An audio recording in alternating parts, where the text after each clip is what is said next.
Recently, I watched a video uploaded by Adam McIntyre called Ethan Klein Needs to Address This, and boy howdy, that video was a doozy. In this video, Adam takes his time going through a Reddit thread that makes accusations against Ethan Klein that he is abusing the copyright system. And he is so fucking smug in this video. I have fully taken a step back when it comes to Ethan Klein for many reasons. Many reasons. One of which, on a personal level, when he had his incredibly deranged manic spiral to do with me, in which he accused me of being creepy towards his mother, and then I clocked him and he called his mother on air to try to disprove me, and his mother took my side. I had no issue with him being pissed off at Ethan and how he represented what went on between Donna and Adam. However, with his smarmy tone and how he acts throughout this entire video, it's hard for me not to feel like he is just vindictive. Also, making the time to squeeze in some speculations about the crew. And it makes me really frustrated because I really like the crew.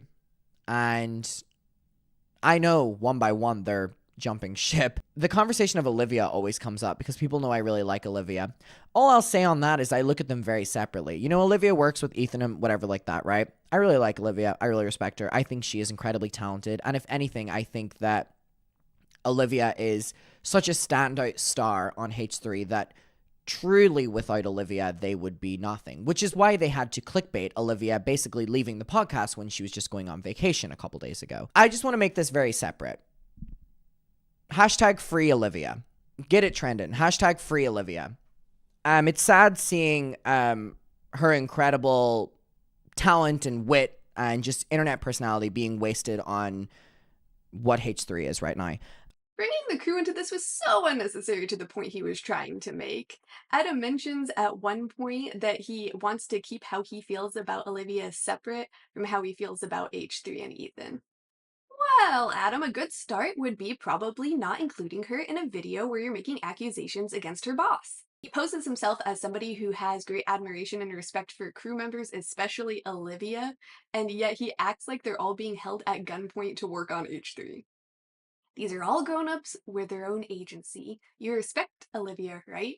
So do not trust her own judgment with how she feels about her boss. Hashtag free Olivia. Does Olivia even want to quit? Has she expressed dissatisfaction with her job or with Ethan? Does Olivia think her talents are being wasted? The crew members are all very capable individuals. They don't need saving from Mr. Meanie Pants Ethan. It's all wild-ass speculation that has nothing to do with what his criticism of Ethan even is. But once he's all done with that, he gets into the Reddit thread and shares all of those real juicy thoughts and opinions of his.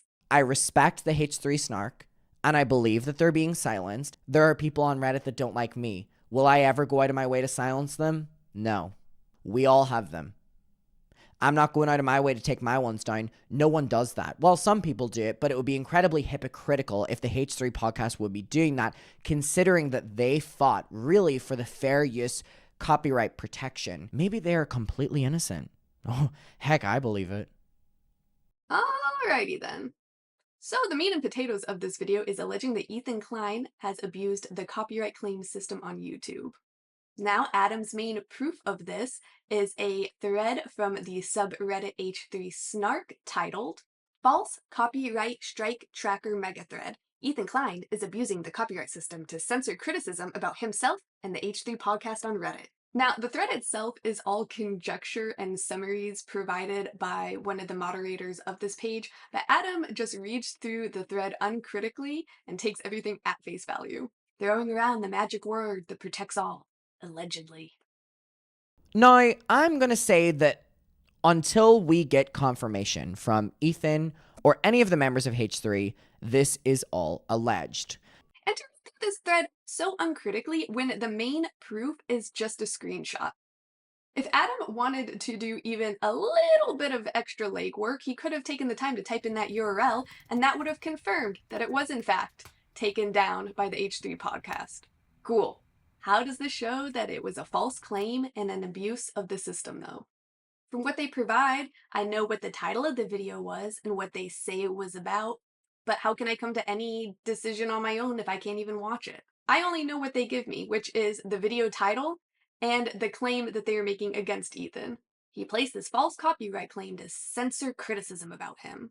But again, there's no video. How am I supposed to come to the conclusion that he's abusing the copyright claim system when I don't have anything to watch in the first place? They do provide reasons of why there's no clips available. Until further notice, we're going to pause clip uploads. You can still provide timestamp links. Okay, so the Reddit are not uploading clips because obviously they're being taken down by some source, right?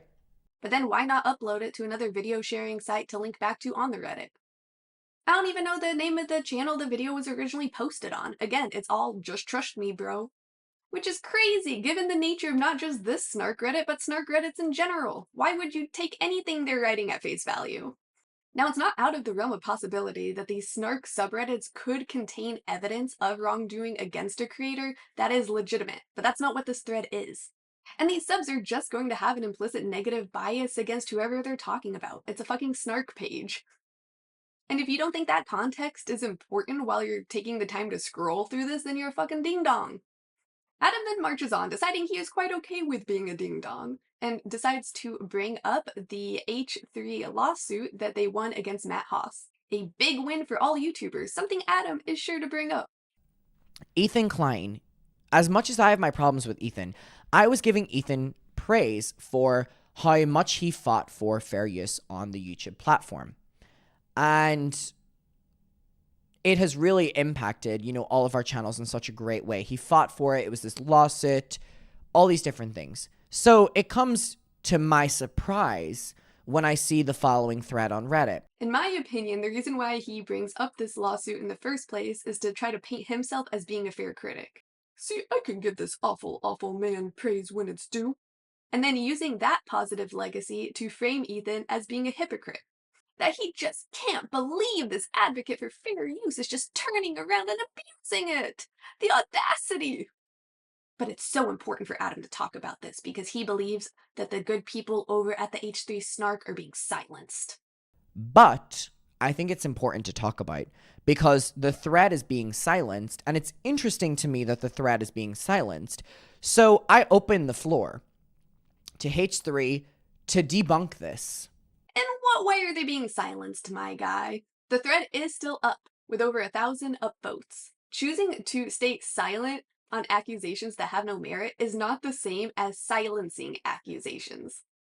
It's also real easy to lie about somebody, especially if they already have a controversial reputation. It's all just yapping. It takes a lot more effort for the party being slandered to address it and to clear their name. And then there's a whole other layer to that when there's multiple people lying about you and spreading that misinformation. I'm saying allegedly. I want them to disprove this. We don't know if this is true. I'm just reading their words, right? Yeah, and that's the problem, dummy. No original thoughts happening.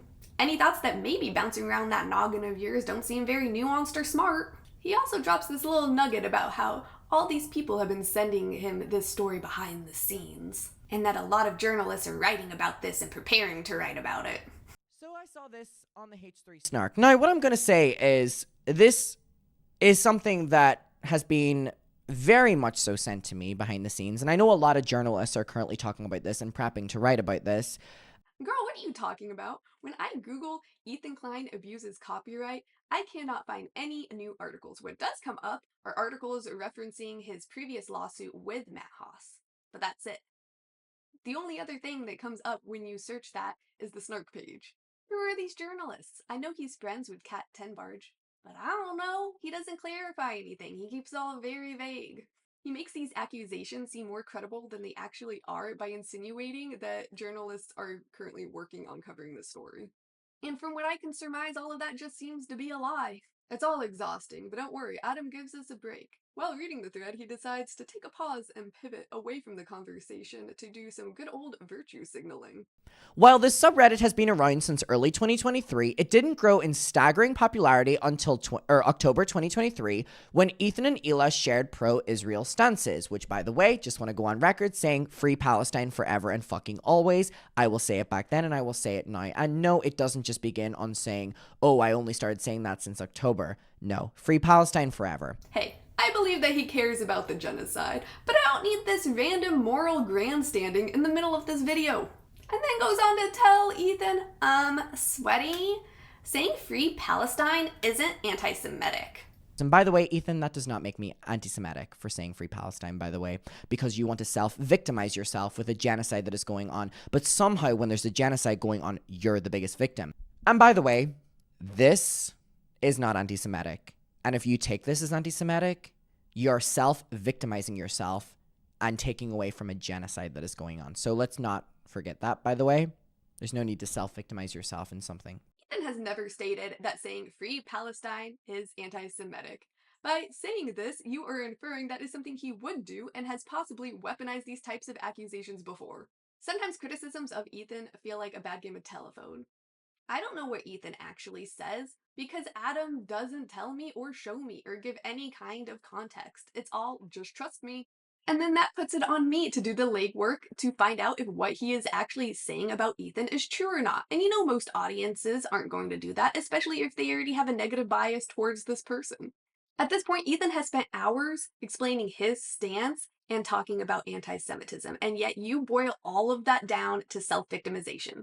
But you don't criticize any of those points that he made. No. Is it self victimization when somebody else expresses their concern with the rise of anti Semitism on the left or anywhere else? When other people talk about it, are they also taking away from conversations happening around the genocide in Gaza? Or did you not actually watch any of those videos? Are you so butthurt you're fine with regurgitating whatever the popular talking point is at the moment? Or are you just stupid? A lot of possibilities for you. I think minimizing his criticisms and making them out to just be whiny, self serving grievances is not only unfair to Ethan, but to other Jewish folks who may similarly be feeling isolated in their own experiences. There's a genocide happening in Gaza. Talking about personal experiences with anti Semitism post the October 7th attack does not detract from conversations around the genocide. And with that, Adam, you can go kick rocks.